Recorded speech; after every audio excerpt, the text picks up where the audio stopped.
This video is the story of how EdTech sector in India rode the COVID boom and then crashed. Zeeshan, the founder of MyCaptain's, scaled his company to 50 crores. For the longest time, these guys were profitable. They didn't need VC money, but then COVID happened. Coronavirus. This is a rapidly emerging situation. Coronavirus. There are fears a rapidly spreading virus has reached Australia. In just a couple of quarters, their business tripled. And then, right after, the demand vanished. In this episode, we talk about the rise and fall of the Indian EdTech sector. Why cost of acquisition of a customer is the biggest problem in Indian EdTech and what works in 2025. If you're interested in building an education business, this episode is a masterclass. Hi Zeeshan. Zeeshan, I heard that you guys just got acquired for 50 crores. I remember back in 2015, I was starting up in college and we had a campus ambassador program as well. We didn't know what to do with it. We built a program and then we built a network and we figured that, okay, we can sort of supply some sort of goods or services via it and we'll monetize it. It didn't occur to us that that's what's going to be called distribution. We were like, okay, we're going to build a network, and the thesis was Coca-Cola is less of a brand but more of a distribution network, and Coke and Pepsi win on each other because of availability and distribution. So that's when we looked at MyCaptain, and I think you guys were called the Climber back then. I didn't know that 5 years later we would also sort of end up competing with each other, but with Avalon Meta and MyCaptain. And today you guys have sort of gotten this exit. Tell me the best part about this exit and the worst. I think consolidation is bound to happen in EdTech, especially how the ecosystem today is, right? You're speaking to a under 25-year-old in Nagpur. Okay, I think mergers and acquisitions are going to be pretty rampant and popular in EdTech now. Considering how the ecosystem has evolved and done, especially over the last few years. And for us, it was about taking a call on how the next stage of the journey looks like or what the eventual goal is. And that seemed to align with what we were trying to build out. It was very similar to what EdTech's was trying to build out as well, with the thesis of non-tech skilling as the primary focus point. So we realized when Nikhil and I were talking, we just realized that Nikhil is the founder. Yeah, Nikhil is the founder of EdTech's. We realized that we are building the same bloody company, and the entire strategy was also extremely similar, where we would have gone out eventually to buy out a finance scaling company, and for them it was to buy out a company which is probably doing something in digital marketing or creative spaces. EdTech became the talk of the town in 2020, 2021 because of COVID. And that's before that, EdTech didn't see as much adoption, although there were a lot of players pushing it. They had physical tablets, they had free courses and whatnot. But 2020 and 2021, when the adoption problem got solved, because it was sort of forced. Completely right. Forced, yeah. And which saw a lot of funding come into EdTech. Yeah. After COVID, I don't know if to call it bust, but EdTech had a boom and a bust, and you guys were playing EdTech around both the phases. Walk me through the boom and the bust. I think it was, again, market forces and how basically explain COVID, market right? forces are what? Okay, let's keep it simple and say that COVID forced everybody to go online, and suddenly you didn't have an option of physical space or physical education. So EdTech had to be there. Like, education had to be technologically driven. There's no other way. Absolutely, that was an option otherwise, right? So there was overnight adoption of EdTech, of technology in education, of moving from offline spaces to online spaces, and each and every stakeholder, be it a college, university, parent, teacher, student, everybody had to just they were left with no option but to utilize online learning and technology to be able to start or continue with their education. So that automatically artificially inflated the demand, and overnight everything doubled, tripled. I remember we were doing about 1,500, 1,800 enrollments a month, And suddenly during that time, during COVID, we are seeing 4,500, 5,000 enrollments. and these are new users. So typically, in terms of sheer number of students who were taking up a course on the platform, went from not just the new users, just the traction on the platform went from 3,500-4,000 learners a month to 15,000 learners a month, and everybody learning live. And this was just like for the first 6-7 months that we saw this boom happen. And as soon as we saw this, within 6 months, we started seeing a sharp decline as well. Wait, so let's break this down. Yeah. You guys don't offer any degrees. No. Never offered, right? So didn't we. Yeah. We didn't offer any degrees at Avalon Meta back then either. We saw a boom, you saw a boom. When you say education was forced, that was compulsory education or formal education, that schools had moved online, colleges had moved online, everything had moved online. Why did people who weren't giving degrees, who weren't a part of formal education, see a big sort of increase? Because where were these students? It's like these students suddenly wanted to learn. Yeah. Because otherwise, it's not like they came from offline to online. They didn't have anything. What was else? So it's like boredom was driving the boom. One was how much of Netflix can you watch? And there, if you had to do something productive, online education, skilling, courses, and also there was a lot of supply suddenly from every creator had started creating courses. So suddenly there was, for the user, apart from attending online classes, you had Netflix, and post Netflix you can't go out and play, you can't do anything else, you can't socialize, you can't interact, nothing, right? So a good option. At the same time, everybody said was also थोड़ा ना insecurity भी आ गई थी सब में, क्योंकि jobs had started going off, a lot of people were getting laid off, salaries were stuck, everybody was in a state of panic, everybody started moving to skilling. And all of this just worked in the favor of skilling companies like yours and mine, while there was no tangible outcome in terms of degrees or certifications or anything of that form.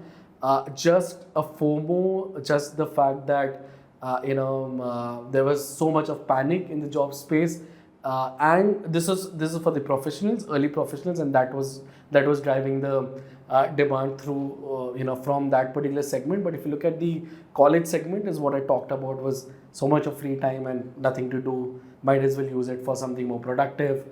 There's an online course happening, a great person is teaching it, some influencers come down to teach it himself or herself. It's affordable, why not? Makes sense. But by that reason, skilling companies should be seeing a boom even now, because there's insecurity because of AI. So they are. Yeah, absolutely. So if you look at and this is what happens, right? As soon as there's panic in in the job market, suddenly you'll start seeing that skilling companies, and it becomes the go-to because that's what people may think, that getting these courses and skills may help them get jobs. Still debatable, but whenever there's a panic state, skilling companies do well. So when this happened, there's so much of overconsumption of online courses, and everybody you knew had taken up an online course, that at one point there was a fatigue. Nobody wanted to do these courses anymore, because कर लिया यार 4-5 courses कर लिया 6 महीने में, कितना सीखेगा, कितना करेगा, and it's also a lot of screen time. So in the morning I'm in classes on screen, and the evening I'm on Netflix or doing something else on screen, and again in the evening if I'm picking up an online course, again I'm on the screen, right? So there's a lot of screen fatigue that happened, a lot of fatigue for online courses that happened, and the demand automatically dropped. Apart from that, a lot of confusion in campuses and in colleges around exam schedules, around when will the next batch start, whether it will be offline, whether it will be online, also led to disruption of what we used to see as cycles inside the market, the peak and the off seasons, and general confusion of the student also led to purchase decisions around courses being delayed. And so I remember this very, very clearly. I think there was a rally from March 2020. Maybe I'm getting the year wrong, but you can probably correct it. But I remember the months very clearly. There was a rally from March till October, and then there was like a sudden drop. Which year? 21? 21 or 20. I don't clearly remember. 2020 तो मार्च में तो Covid आया था. So I think आया था इसलिए that was the year that it probably picked up. But then there's a massive fall in the OND October, November, December. OND cycle, which we had never seen before because we have been in this space for 6-7 years, and there's a very typical cycle of. You think that rate of drop you would never seen? Yeah. It was too steep. Yeah, it was too steep. And even the the uptick was too steep, right? Okay. So it had to be corrected. And this is also the time when we were talking to a lot of investors as well. They had also started giving us feedback. Maybe because we are seeing this across every EdTech. Maybe it's COVID driven. So just be careful and keep your costs in check. Do not go overboard. Do not think that this is the natural demand of your product.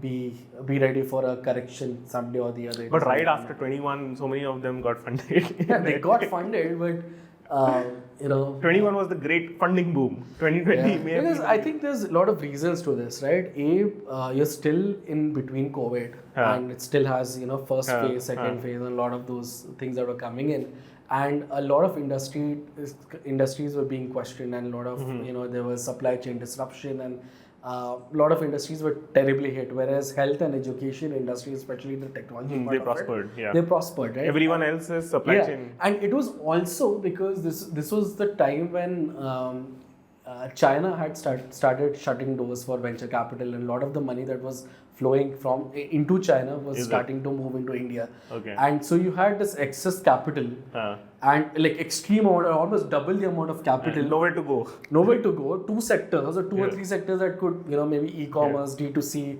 EdTech, XYZ. It was also the zero interest era. Yeah, but that's when. Yeah, I think. Yes, it was. Yeah. So more than anything else, there was extreme amount of capital, and there was only 2 or 3 sectors that could be funded or that could survive in a COVID era. And so EdTech just had to be one. I think that's what happened. You had too much capital, Cool. extreme amount of capital. So October, November, December 2020 was the bust for you, guys. Yeah. Okay, tell me, what did that bust look like, and how do you guys So if paint a picture? How did you navigate? What did you change? I remember this very clearly, but this is my very operational. I don't know how much this makes sense, but again, like March, April, your revenues have tripled overnight. Your adoption has gone 3x on the platform. Everything is 2-3x. There's nothing like 1 to 2x. Everything is in the range of 2 to 3x, and for everyone, Unacademy, us, Byju's, everyone saw that happen, right? And in OND, what we saw was almost a 35-40% drop. And the drop started in somewhere around October, and by the time it was December, we were back to the pre-COVID levels. So it was. Are you serious? It was just 6 months. I thought it was like good 1.5-ish years long. No, so again, the cycle came in. Because of the Delta wave. Yeah, another came in. So another again it picked up, and then again the second time the correction was a little more predictable, and also we expected it, so it was fine. But the first uptick in the first correction was too steep. And that and we were a bootstrap company, we didn't have millions of dollars lying in the bank, so we survived on a month-on-month cash flow, right? And for us, again, it was a massive challenge because all our costs also bloated up with the revenues coming in. We thought it was going to stay, it was not going to go down within 6 months. So we made those investments, and we thought that this was the moment to go in and push the pedal and go all out. So we made as much of investments as we could for scale, and we were a very bloated organization at the end of that 6 months, and then the correction hit. So all of what we would have put in the bank through profits, we saw all of that tumble down, and all the bank balance again coming, everything just came back to the pre-COVID times, and it was a good 6 months fun ride, but it was over, and then we had to course correct and make sure that we are ready for the next stage. Got it. What sort of a revenue did you guys have around that time? Million, About 2 million? 2 crores a month. So roughly $2-ish million annually? No, more than that. Then? Yeah, almost 3 million. Oh, okay. Yeah. 2 crores a month. Got it. Tell me, now that's, an early sort of growing stage company. Yeah. Tell me about what's happening with Unacademy and the biggest EdTech players that we're seeing out there. What did the bust look like for them? Why did it all happen at the same time by Jews? Some people argue that Unacademy is going through tough times.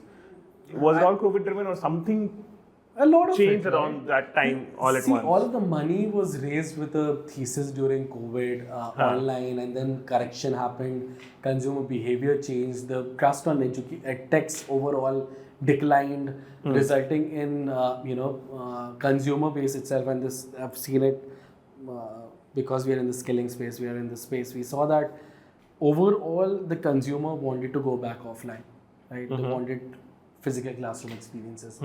While it was good while it lasted in COVID, the consumer themselves decided that a physical learning experience has better outcomes, has better learning compared to online. Put me on the timeline. When did this start happening? I think it started mid 22. When COVID had finally sort of started going away. Yeah. Yeah. Okay. So mid 22, you started seeing that while everybody was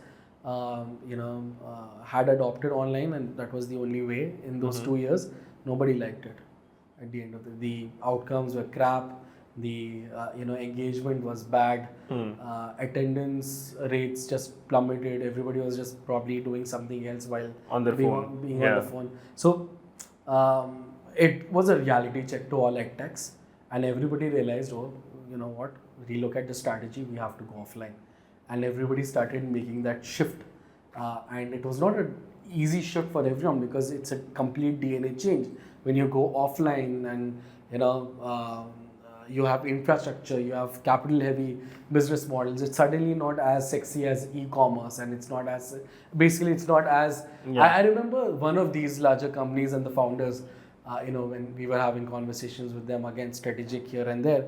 I think you sold to Unacademy, right? Yeah, but that wasn't an education product. That was a community product. Anyway, like when one of these bigger ones came out, and we spoke to almost each one of these guys, one of them presented themselves as, hey, we are an e-commerce company in education. I know. It could be. Yeah. It could be. I was surprised that if you're in education and that is how you're thinking of your, So you're not selling outcomes.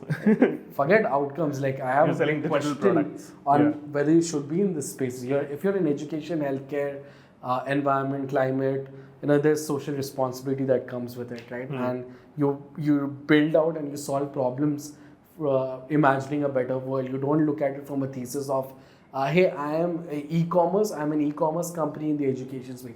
It just pissed me off a lot. I don't know whether you can put this over there or not, but to argue that this is, you need to look at how much products, even though a digital product can be, how much volume are you doing month on month in order to grow? I mean, if you want to play a venture funded game, somewhere you need to adopt that lens, because now you're dealing with insane volume.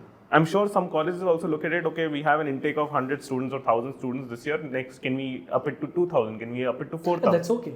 Okay. I don't have any problem with scale. I have a problem of how, what the DNA of the company is. If you're going to be an e-commerce company and suddenly you realize that the consumer doesn't want doesn't want online, wants to be offline, and you have to change the entire DNA of the organization and adopt to that, how many of the companies will be able to make that change? Because the kind of talent that you have onboarded, your leadership team, doesn't come for that. Doesn't come for a 40% year-on-year They're coming growth. for an online retail. They go for a 20% month-on-month growth, and suddenly you're now in a place where you're 40% year-on-year if you're lucky. Right. And that's growth, right? And that's, unfortunately, brick and mortar businesses grow like that. So your DNA is not aligned, your leadership is not aligned, you'll have attrition at the leadership level. You may not be able to champion that cause and change inside the organization because you as leaders, as founders, do not believe in that as well, and then you fall So you've apart. built a retail company and now the tectonic shifts are happening. You have to eventually build that. I mean, you had an e-retail company, now you have to build a retail company, and then you don't have the talent, vision, DNA to be able to do that. And neither are your investors, aligned with it, because that's not the story that was sold to them. So you're in a mess, right? And that's where I think a lot of these larger EdTechs are right now. Okay, talk to me about the fact that we've seen Byju's and Unacademy and Vedantu and Upgrad Yeah. and Topper and Great Learning and whatnot, Simply Learn. All of these didn't just get born in COVID. They were born pre-COVID. Yeah. These guys were primarily online pre-COVID. Yes. Now what happened? What happened that after 2022, these guys had to sort of rethink their growth path? Realization happened. You're and, saying online education went so down in its reputation that one part of it is reputation, the other is just basic consumer behavior, what the consumers want. What we as founders of it all didn't of go back these, to pre-COVID level, it went further down, is what you're saying.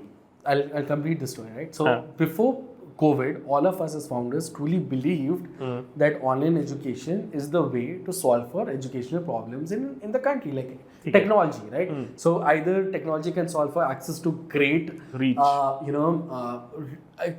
scale, one part of it, that's the business side of it. So hence eventually higher impact, sure.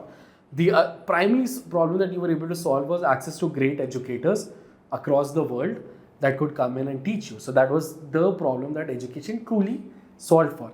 Did it solve for better learning outcomes? No, it did not. Did it solve for better learning experiences? Definitely it did not. However, we as founders believed or were romanticizing that maybe we, through technology, through gamification, through great learning products and teachers, we should be able to solve for better outcomes and we should be able to solve for better learning experiences. Right.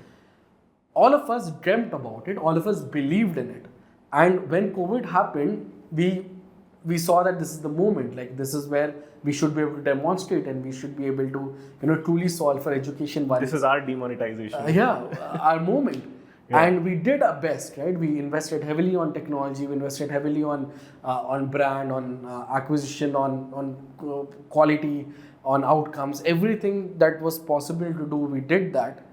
Only to realize that no matter what we do, if we look at true impact, true outcomes, unfortunately, the offline, the classroom, does it much better than online can. Online has been able to. And it was not just us as founders who realized that, it was because the consumers themselves started, they saw it, right? They saw they were not married to the idea of online education. For them, it was outcomes. And they would rather now, trust that offline center in a corner on the street than they will trust Trust anything on their screens. Yeah. Unfortunately, that's the reality. Okay, wow. Okay, what's the winning model today? 2025, we're sitting in mid 2025 is where we're sitting. I want to run an EdTech. Tell me the winning model.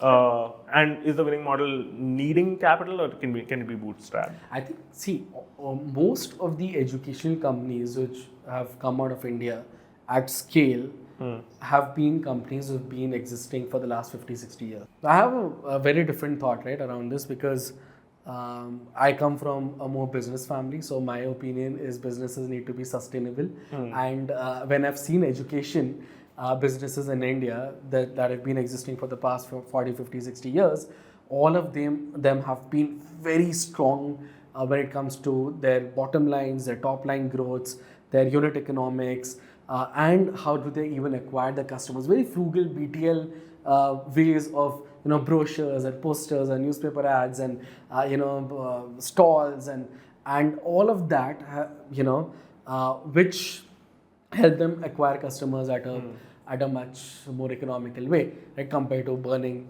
money. So no hiring a Sachin Tendulkar. Shah Yeah, Rukh all Khan. of that is absolute crap, right? So I think we need to go back to running EdTech's or building education organizations how they've been traditionally built. And they've been built through trust, through a rockstar educator who's been able to deliver great outcomes and the brand of the educator. At the same time, it has been built through the kind of faculty that is coming in to teach and through the fact that there is extreme amount of trust and referrals that drive the business. Every education entrepreneur who's built out anything in the previously knows how important is to get those outcomes, knows how important is to maintain a brand and a name inside that particular city. And these are usually locally run.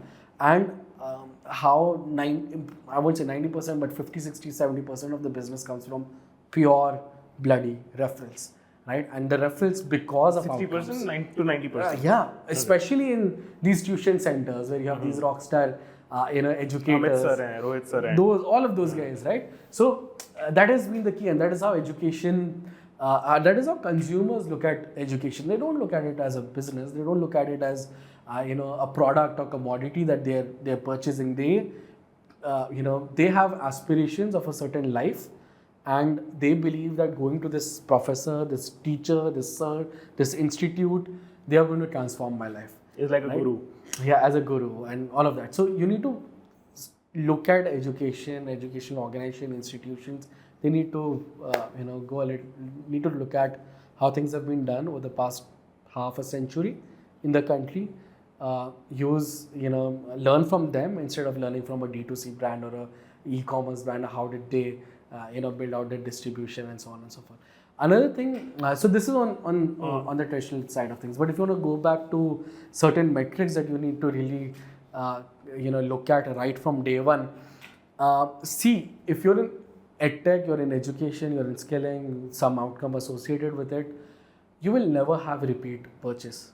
Because if you have that, you're not doing your job, right? If a person is keep coming back to you to do one course or the other, So many models are built on dropper batches and repeat batches because very, very small, right? Yeah. Like I don't see that those being the primary using models. PW and multiple One quota part of it, institutes. right? The drop part is probably 15% or 20% of the entire audiences who fail who may decide to come back in and do give that. another shot. Okay. One part of it, and उधर पे भी यार वो बच्चा तेरे पास 2 बार नहीं आएगा drop करने के बाद 2 बार फेल होने के बाद then you have not done your job. I don't trust you anymore, or this is not for I me. think I'll move on. Some places like IAS, you just don't have so many opportunities. There are going to be 90% droppers all the time. IAS, again, Huh. one part of the entire EdTech ecosystem where you are allowed to appear for 8 years, 5 years, whatever, Okay, right? huh. That's not the case in IIT JEE. That's Okay. not the case in NEET. That's not the case in most of the test prep industries. Even in test prep, maximum once after not being able to probably succeed in that exam, will you come back and maybe you will undergo a formal course for that, or maybe you'll decide not to do that. So there's a one-time opportunity for a repurchase, and that's it. In skilling, if a person is coming to you for one course after the other, still not getting a job, what the hell are you doing? What you're doing is not effective. So the entire business models in EdTech, 90% of these business models, especially, I'm not talking about the technology part, I'm not talking about SaaS products that exist over here. These models will have one-time purchase. Right. And in that one-time purchase, you have to figure out your CAC and you have to figure out there's no LTV, there's Right. AOV or average order value. Right. So your math is CAC versus AOV, not even LTV, because Order there's no value, LTV. yeah. Right. So can you keep your CAC under control, less than fully loaded, less than 35%, less than 30%? Can you maintain that 1:3 ratio? Can you, even 40%, man, I'm okay with that. Because delivery at scale is always affordable, and you can build out models such that the cost of delivering the course XY, You can play volume. Yeah, you can do that, right? It's the CAC that you have to crack, and digital mediums are not Helping. at all, and the CACs have only increased in the digital medium. So how do you get that referral revenue in? How do you play community? How do you find out more innovative distribution models that can help you keep the CAC low? This is what you have to figure out. So your distribution that can help you gain low CAC. Physics wala did it beautifully via organic, via online, via content. I think that's one of the best ways out there to build out your education brand, even though it's difficult to scale after a point, but at least get that going. And your BTL activities and marketing, and whether you have that channel in place to lower and dampen your CAC, figure out your CAC, figure out multiple ways of customer acquisition that can keep the costs low while you use probably online channels to demonstrate your top line growth. So if I'm getting you right, you're saying the winning EdTech model has to have localized trust, a rockstar education for that locality or for that region, for that matter, right? No, And it's offline. I was when I said that, I meant how things have been done over the Okay, got last half a century. Understood. Right. So what to borrow from there? What can you borrow? Okay. So what you borrow from this is the ability of that educational organization to create trust. And the trust comes from two parts. One is the educator, or the staff or the educators, whoever is teaching over there, to get that outcome. The other is the success rate and the outcomes, right? Of the children, of the students, of the aspirants, whether they're actually through your organization being able to achieve the dreams that they aspired for. Once you get those outcomes, you're able to create that brand and you're able to drive referrals. So all of these organizations, they did not spend millions of dollars in advertising on Success Facebook, stories. on Google, on these digital media platforms. All of that advertising was completely driven by two things. One is the face of the educator, and the second is the outcomes of the students. That's it. The stories of the students, the educator. So that needs to come back, rather than a Shah Rukh Khan, rather than some Lionel Messi or someone else out there advocating for your brand. I think It's not a shampoo. yeah, you need to get the educator there. You need to get all of your educators there, and you need to get all of your students in the outcomes. That becomes your brand, and so that's one part of it, right?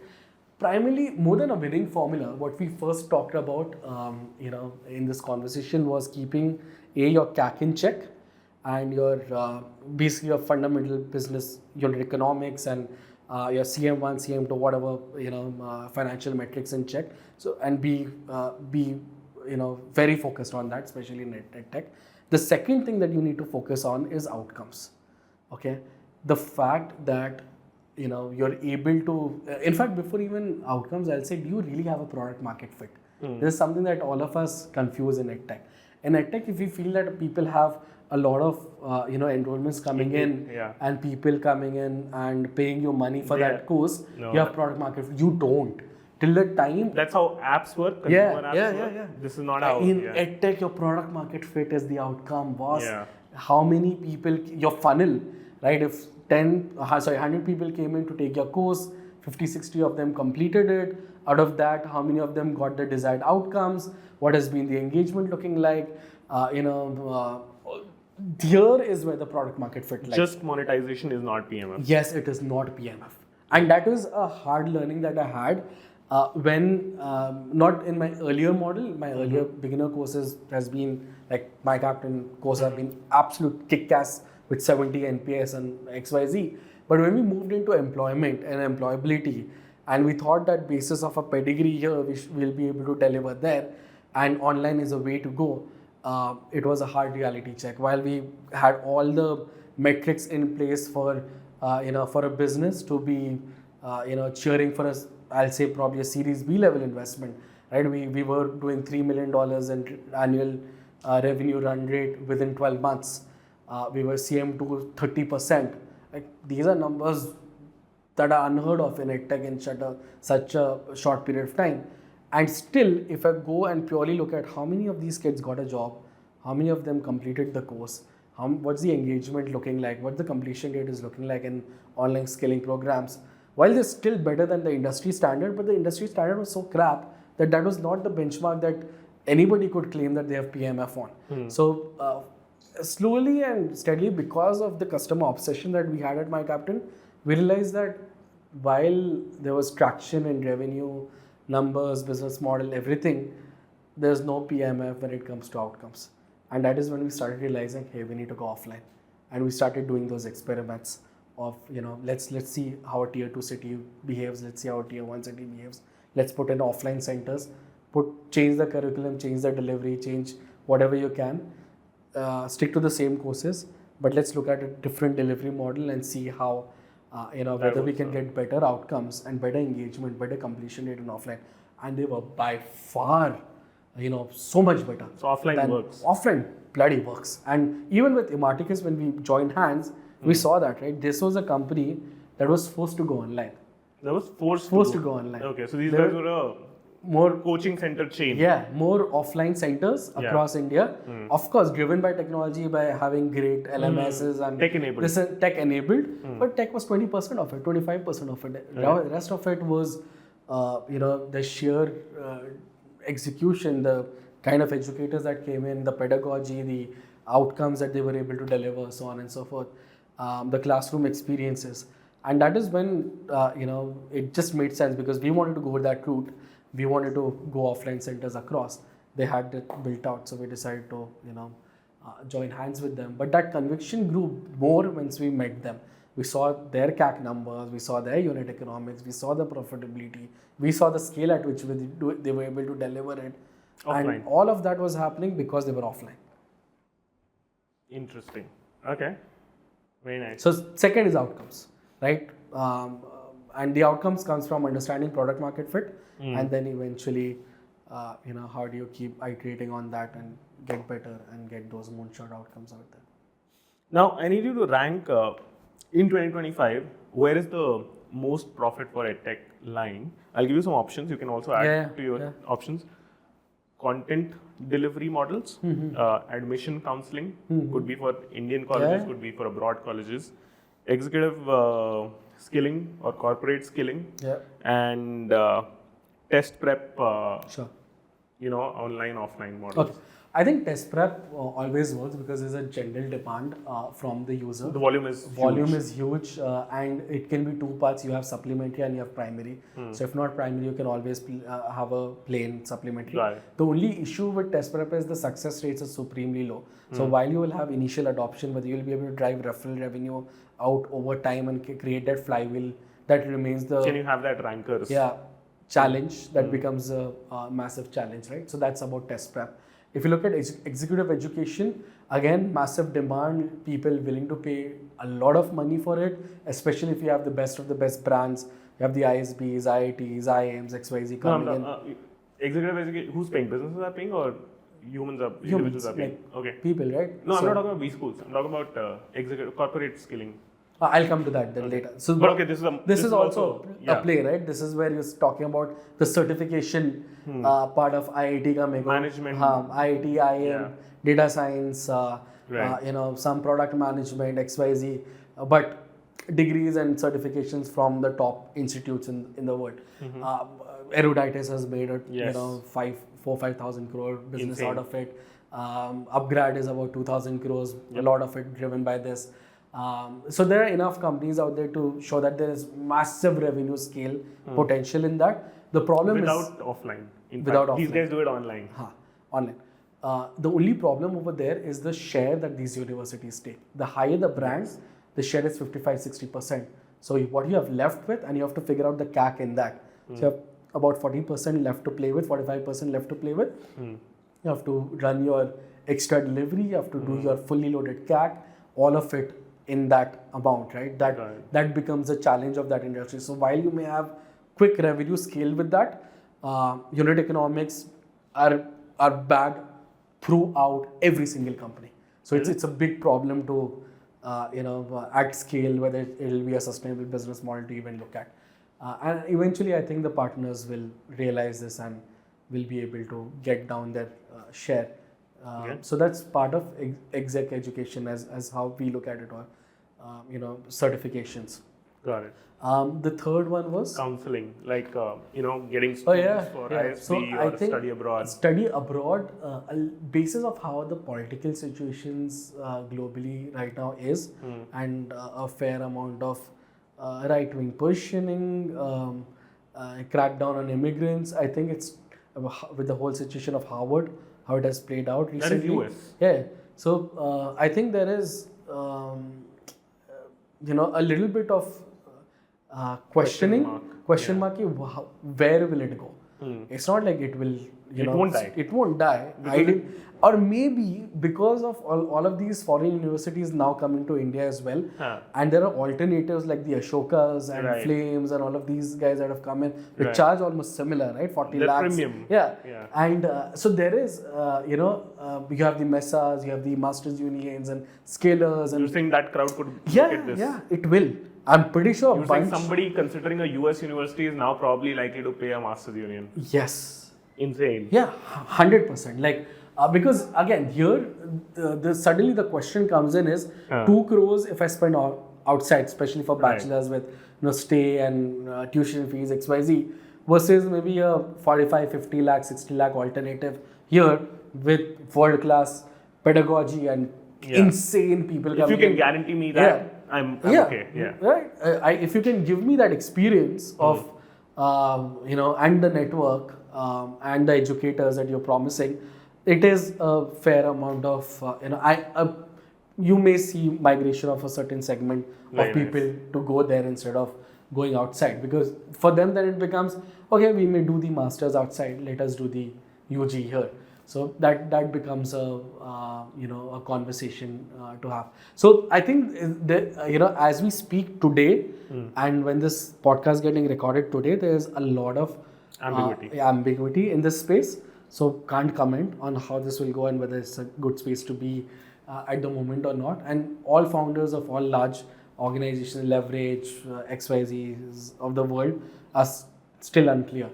They know that a shift to newer demographies will happen. So Dubai and Singapore have suddenly become attractive destinations, and Australia as well. Yeah, Australia rather than a UK, rather than a US or a Canada as well at the moment with a lot of political. All three are in trouble. Yeah, right. And these three were the largest. Right. So they were the hotspots.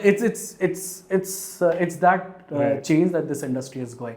So that we covered this. What, if you can remind me then we've done corporate skilling, pure content delivery model. Let's say like a Simply Learn. A Simply Learn is also in the upgrad space, right? So Simply Learn has built its use case. I'm looking at pure content delivery models, like you could also say Coursera. I'm not able to find Indian counterparts of it. But content delivery models can also be like a Variko, 300 rupees course, just content delivery. I think it's commoditized. Okay. Right? And whether you go on Udemy, whether you go on Coursera, you go on Maven, whatever these XYZ, Skillshare. Or even live courses, I mean. Yeah, if you're in that... Live content delivery also you're considering. If you're talking about short courses, 1, 2, 3 months, you're talking about some live delivery, you're talking about low engagement, MyCaptain, beginner courses also come in, it's commoditized, right? Okay. I'm looking for a very limited outcome. I'm looking for more knowledge. If I can get that knowledge through a YouTube video, if I can get that knowledge through a Variko, if I can get that knowledge through Coursera, Udemy, with some other brand leverage of a university, Variko, his own personal brand, YouTube, some influencer, MyCaptain because of distribution and affordability and XYZ. My expected outcome is I want to learn and know something about this. If I'm able to get that, I don't care. I don't have brand loyalty. I don't care if it's Variko. I don't care if it's Coursera. I don't care if it's Udemy. So distribution eventually wins over there rather than, what more quality or, what more innovation in curriculum pedagogy can you bring when the outcome is I want a 101 or I want a 102, right? So that's my opinion on these content-led or short-term. It's all distribution. So if you can crack that. For MyCaptain, like any commodity business. Yeah. For MyCaptain, it's a B2Bs with universities or the campus ambassador network. So helps us get those revenues and scale. For Variko, it's his brand, it's content that helps him get that. For Coursera, again, it's the distribution that they've been able to build with universities in India that gets that adoption. How many people are going on their own to Coursera to take it? I also wonder. How many are going because the university has made it mandatory? 80% of it is because of that. Perhaps, I don't know. I can't make that claim here. But it's a distribution because it's commoditized. That's the commentary on that space for me. Okay. Now, all the big players that we've seen in education in India, right from an academy, Byju's, Vedantu, Physics Wala, Upgrad, Eruditus, I'm running out of names. There are so many. I'm sure Topper, Great Learning, etc., etc. Tell me some of the best moves and the worst moves. Best moves that somebody should copy. Worst moves that you should. Physics Wala, hands down, building for Bharat, right? Yeah. With crazy online distribution. What's the average? So Initially, when Ticket they were size? before they were 100 businesses, if they were their own business, 3,500-4,000 rupees. And I've seen that. I've played in that game, right? So when you play for that masses, when you have millions of viewers, and you're like, hey, you know, I've established credibility, I've great educator, great content, and people are getting that outcome, which is the learning outcome over there more than anything else. That small ticket size of 4,000, 5,000, 3,000 rupee play, but going down to every bloody district in the country, that through the online distribution that they had through content, I think that's a great play. And I've seen that, right? Because I've operated in about 2,000 colleges, and I see that after the 500 top colleges, there's so much of price sensitivity that if you want that distribution, you have to go down to that 3,000, 2,000, Per year 1,000 or forever? per year, like per course. Per order. Per order, yeah. They don't care. They don't look at lifetime as a. तुम lifetime भी बोल दोगे उसका फर्क नहीं पड़ता बच्चे को. उसको वो 1 महीना 2 महीना यूज करने वाला है, उसके बाद नहीं यूज करने वाला है वो. So true mass volume play where the student is the purchaser, and you have millions of these students in every district in the country, and if you can create that, you know, small ticket size game, $100 game, right? Less than $100 game. That's at scale. It should work. Like it has to work. And Physics Wala played that very, very well. And then basis on that, on top of it, you build the trust, and then you go 1 lakh, 2 lakh, 3 lakh.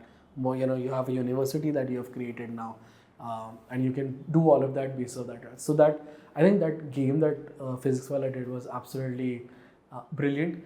What initially an academy started off, which was, you know, Again, YouTube, Roman Sani. yeah, YouTube promised to be India's It was Khan Academy. Academy. Yeah, Khan Academy, an academy. Yeah. You know, the whole positioning in the earlier days brought in a lot of trust. Yeah. Like I believed in the vision of an academy, and I wanted to be you know, in any way possible be associated with those guys, because they truly thought of democratizing accessible and creating accessible education in the country. It was free for the longest time. Yeah, exactly. And then again, the DNA change, and then conversations around how do they look at themselves as a company.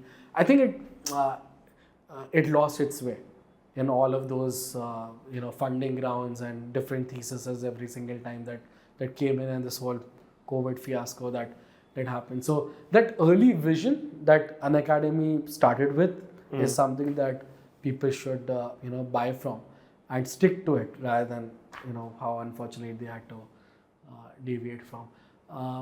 You're talking about the best parts, right? I'm also asking you the worst ones. First ones. I think what happened with Byju's was over-promising. The whole sales model was the reason of the downfall, right? And the whole financing model of Bajaj Finance that came in, and them self-financing it. किसी को भी बोल के loan चिपका दिया, पता भी नहीं है कि यार बच्चे ने लोन लिया है या पेरेंट ने लोन लिया. That whole sales process, the whole you know, I don't know what's it called. There's a phrase for this, right? EMI. EMI or what is it? No, not EMI. I'm talking about this predatory behavior of sales, which technically got into EdTech because of these guys, right? Is something that an academy tried to stay away from. Okay. And was tried the maximum that they could to stay away from, but obviously, like, you know, there's An academy was more pull generating. These guys were push. It was very sales led. Got it. So stay away from. It's not insurance that you're selling. Yes. Right. So I think that's something that they did terribly bad. Vedantu, pioneers of online learning, live learning in the country. Is it? Yes. They did it before COVID. Way before COVID. In fact, okay. MyCaptain and Vedantu were the only live guys. Okay. In 2015, way back in 2015, nobody else was doing live. VizIQ was the platform which was enabling people to go live, and this is the you know, all EdTech वगैरह कुछ exist भी नहीं, Byju भी exist नहीं करता था. Like it was just very early stages for EdTech in the country. Right. So we picked the part of skilling, they picked the part of K-12, and they went technology first. We went course, you know, it was more of an enabler. We'll use other platforms to do that. Vedantu went out there, invested a lot of money in building the proprietary softwares and technology to be able to deliver live learning at scale, because this was pre-Geo era. So they had to invent that technology to be able to do that. So a lot of money was spent there, and then Jio happened, and the speed was was accessible, and everybody had speed, and all of that just went bust. Like, why do I need it? Nobody needed that software. It's not a differentiator anymore. Like anyone has it. Sure, you put a lot of. Yeah, but like we can use existing. You didn't need a cutting edge technology now to Correct. operate Because at the those end of the day, bandwidths. it's delivery medium. Yeah, the internet speed just went up, and Understood. what they were building for the problem did not exist. Advantage came down. Advantage became zero. It's just bad timing. But these were the guys truly who believed in live learning in India. They were the pioneers of live learning in India. So respect for that. I think the strategy went wrong, or just bad timing there when it comes to what it eventually led to. And I think they have not been able to innovate too much. They've stuck to what they've been doing, which is About 200 crores they make a year. Last I checked was 80-100. If they've been able to go to 200, I think that's good. At 200 year on year. Yeah. Okay. Because I remember, like, for the longest period of time, they hadn't been able to cross the 100 crore Is it? Okay. barrier, and it was always a company stuck in 40. So it was a tech first play, Yeah. which did not work. Yeah. Is that an advice that there's not much job of tech in EdTech? I personally feel EdTech is education first, tech is an enabler. Right. Unless until you're a SaaS company in tech trying to solve for that particularly. So if you're trying to solve for learning outcomes or job outcomes, it's education, it's pedagogy, it's your teacher, it's the program, it's the community, it's it's the operations more than it is the tech. Right. More than it is gamification, and it's all of that, right? So focus on the education first. You can deliver fantastic outcomes and build a great company without investing a single rupee on building your own tech. There are enough learning platforms out there, use them. And only if you think that you want to invest in that, maybe later.